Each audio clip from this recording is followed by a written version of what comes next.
Le moulin de Fresquet est implanté sur un parc d'environ 3 hectares, donc, qui est un petit peu sous forme d'un croissant de lune, donc un petit peu en longueur, ce qui nous permet de bénéficier d'environ 1 km de ruisseau entièrement privé, donc c'est vraiment très agréable, mais qui est aussi un gros entretien, puisqu'il faut entretenir les berges, il faut nettoyer souvent le fond du ruisseau.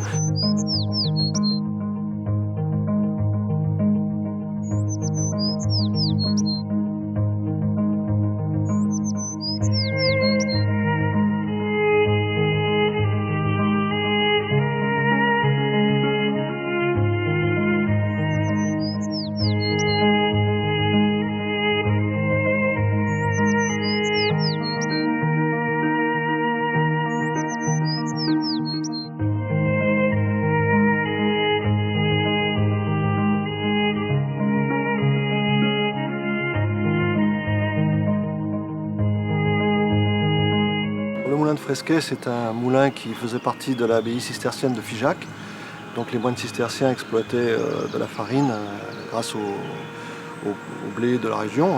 Il y avait des moulins à peu près tous les 800 mètres sur le petit cours d'eau qui s'appelle l'Alzou et qui va donc se perdre à Rocamadour. Donc ce moulin a été longtemps exploité par les moines et ensuite à la Révolution donc, il a été exploité par des particuliers. Et ensuite il est devenu, après l'apparition des grandes minoteries, une ferme simplement, et puis ensuite il est tombé complètement en désuétude. Il y a 3 parties essentielles. Donc, la partie la plus ancienne qui se trouve sur l'eau, donc sur le ruisseau, qui a été construite sous Charles VI au XIVe siècle, donc il y a 600 ans.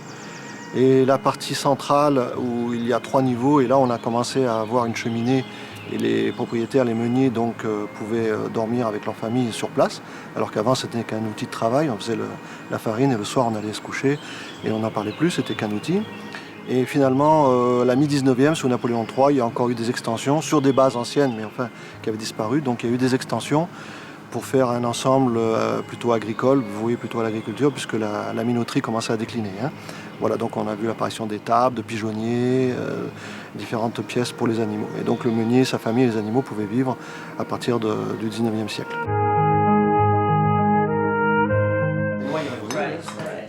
Alors que d'habitude c'est une fois tous les 10 ans, là c'est 2 ans. C'est bien, on en a une bonne quantité, parce qu'il fait chaud.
Voilà, vous avez donc la salle à manger du petit déjeuner.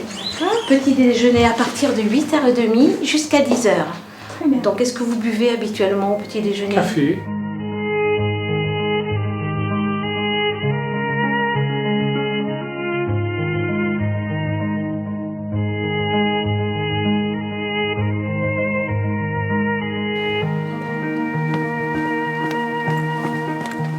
Alors nous sommes dans une des dépendances du moulin qui abritait à l'époque un pigeonnier, qui abritait également une petite chapelle qui malheureusement a disparu au cours du temps.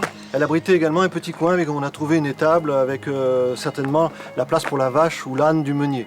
Donc ça c'est très amusant. Dans cette maison, donc, on a essayé de conserver le maximum d'éléments architecturaux. Vous pouvez voir également des vitraux, une fenêtre à meneaux. Et elle abrite la suite Fénelon, personnage local que nous avons pu visiter et qui était vraiment quelqu'un de très connu dans la région. Hein. Ah, alors ici, cette grosse pierre ronde, en fait, c'est une meule. C'est une meule qui servait donc à broyer le blé pour faire de la farine. Nous l'avons sortie de la chambre des meules, que vous pourrez peut-être voir, et c'est une pierre quand même qui pèse 1200 kg, hein, plus d'une tonne. Alors ici, c'est en fait la porte du moulin à l'époque, hein, donc, qui a été construit sous Charles VI, donc il y a 600 ans, au XIVe siècle.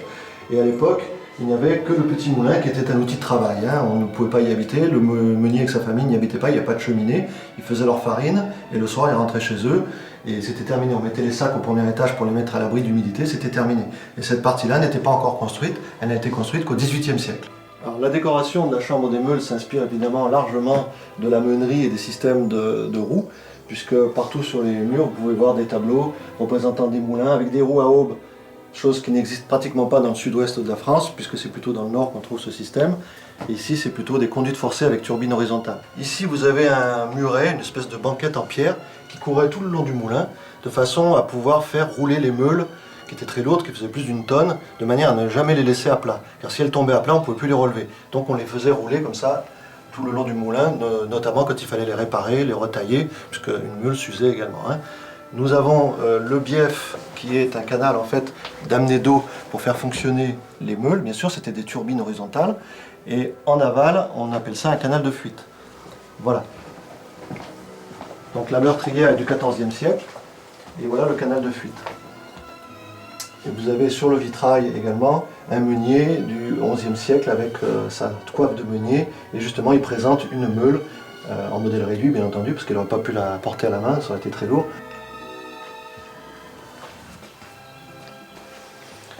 Alors ici, nous sommes dans le salon de la suite Fénelon.